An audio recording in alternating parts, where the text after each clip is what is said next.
Madali lang at napakasimpleng luto sa hipon pero grabe ang sarap. Magtunaw muna ako ng butter, mga 2 tablespoon lang. At isunod ko na ilagay yung hipon.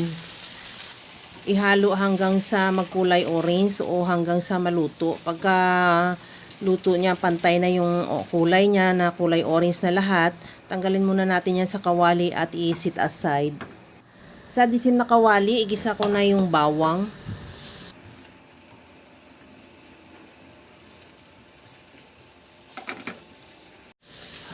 Maglagay na rin ako ng luya.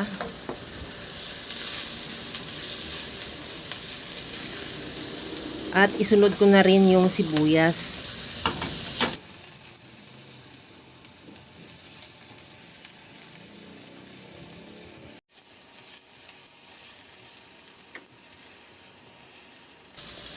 Maglagay din ako ng kamatis. Medyo marami-raming kamatis ang nilagay ko dahil the more na maraming kamatis, mas lalong masarap yung ating ulam.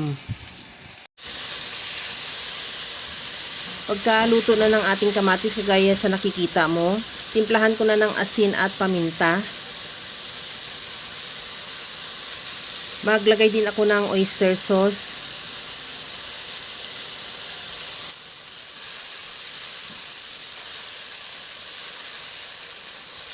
Lagyan ko na ng tubig, mga 1 cup lang na tubig. Depende sa'yo kung gusto mo ng mas masabaw-sabaw, pwede mo dagdagan o pwede mo rin bawasan ang dami.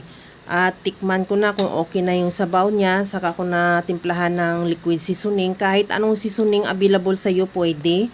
At maglagay na ako ng bali 4 na pirasong itlog. Babatihin ko na lang at saka natin ilagay sa ating sauce. Ibuhos ko lang yung itlog at ihalo hanggang sa maluto. Pagkaluto ng itlog, isunod ko na ilagay yung niluto natin kanina na hipon.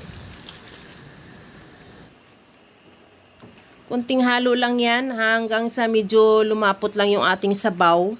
At ready to serve na yung ating napakasarap na sarsyadong hipon.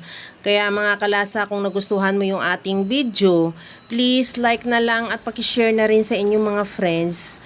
At kung bago ka pa lang sa aking channel, subscribe na at i-click mo na rin ang bell button para sa mga notification. Okay na tong ating napakasarap na sarsyadong hipon. Hanguin ko na lang yan at ready to serve na. Hanggang sa muli mga kalasa, thank you for watching. Bye-bye!